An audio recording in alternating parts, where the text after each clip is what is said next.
స్థానిక సంస్థల ఎన్నికల్లో బీసీల ఓట్లను దండుకోవడానికి కాంగ్రెస్ ప్రభుత్వం మళ్లీ బీసీలకు 42% రిజర్వేషన్పై ఆర్డినెన్స్ నాటకం మొదలుపెట్టిందని రామగుండం మాజీ ఎమ్మెల్యే కోరుకంటి చందర్ ఆరోపించారు.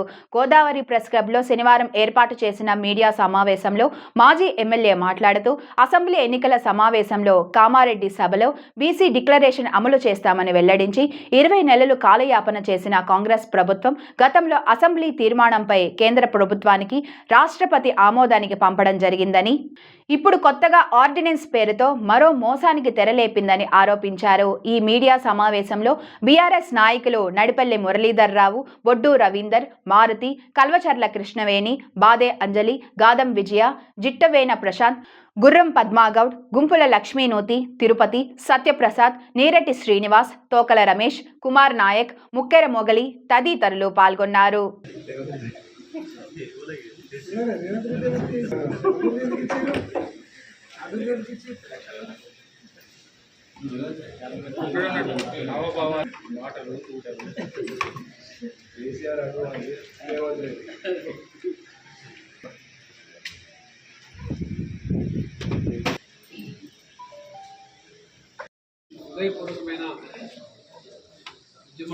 మోసానికి నయవంచనకు కేర్ ఆఫ్ అడ్రస్ అయినటువంటి కాంగ్రెస్ పార్టీ మరి ఒకసారి తెలంగాణ ప్రాంతంలో ఉన్నటువంటి బీసీ బిడ్డలను, బీసీ సమాజాన్ని నయవంచన చేసి మోసం చేసి మళ్ళీ ఎన్నికలలో స్థానిక సంస్థల ఎన్నికలలో ఓట్లు దండుకోవడం కోసం ఒక కొత్త నాటకానికి తెరలేపింది. ఆనాడు అసెంబ్లీలో బిల్లుల తీర్మానాలు పెట్టి గవర్నర్కు, రాష్ట్రపతులకు పంపించి ఢిల్లీలో ధర్నాల పేరిట నాటకాలు ఆడి మళ్ళీ ఈరోజు ఆర్డినెన్స్ పేరిట ఈరోజు మళ్ళీ ఒక నాటకానికి తెరలేపింది.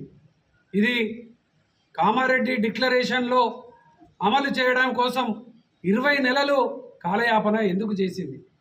ఆర్డినెన్స్ చేయడం కోసం ఇంత పెద్ద నాటకం అవసరం లేదు. అందుకోసమే ఈ నాటకాన్ని, ఈ యొక్క మోసాన్ని బీసీ అణగారిన వర్గాలందరూ కూడా ఎండగట్టాల్సినటువంటి సందర్భం ఈ సందర్భం.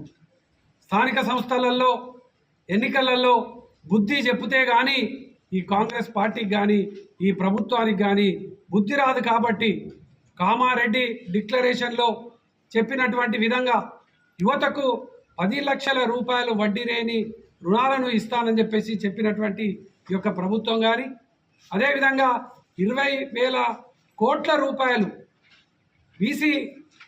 బీసీ వాళ్ళకు కేటాయిస్తామని చెప్పినటువంటి విషయాలను కానీ అమలు చేయనటువంటి ఈ యొక్క ప్రభుత్వం ఎన్నికలు రాగానే స్థానిక సంస్థల ఎన్నికలలో ఇట్లా కట్టెక్కడం అనేటువంటి ఒక ఆలోచనతోనే తెరలేపింది. కాబట్టి రేపు రాబోయేటువంటి స్థానిక సంస్థల ఎన్నికలలో బీసీ వర్గాలన్నీ కూడా ఒక్కతాటిపైకి వచ్చి ఈ యొక్క ప్రభుత్వానికి వ్యతిరేకంగా ఓటింగ్ చేయాలని సందర్భంగా మేము బీఆర్ఎస్ పార్టీ తరఫున తెలియజేస్తా ఉన్నాం.